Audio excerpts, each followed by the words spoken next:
নমস্কার, আমি ডায়েটিশিয়ান দীপান্বিতা সাহা। আজকের আলোচনা করব ওয়েট গেইনিং ফুড নিয়ে।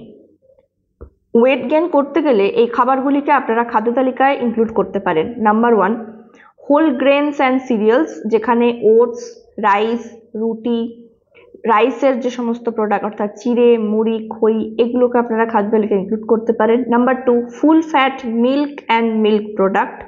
নাম্বার 3, ফ্লেশ ফুড, যেখানে চর্বিযুক্ত মাছ, মাংস এগুলিকে রাখতে পারেন।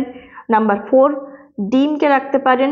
নাম্বার 5, নাটস অ্যান্ড সিডস, যেখানে আপনারা বিভিন্ন রকমের আমন্ড, বিভিন্ন রকমের ক্যাশু মানে কাজু বাদাম, আখরোট এগুলিকে রাখতে পারেন, খেজুরকে রাখতে পারেন। এছাড়াও আপনারা কিন্তু ফলেদের মধ্যে কলা, অ্যাভোকাডো এগুলোকে বেছে নিতে পারেন।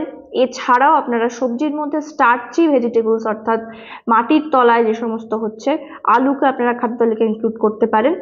এভাবে একটি ব্যালেন্সড মিল তার সাথে খাবারগুলিকে ইনক্লুড করুন এবং ওজন বৃদ্ধিতে সাহায্য করবে সেগুলি। Thank you.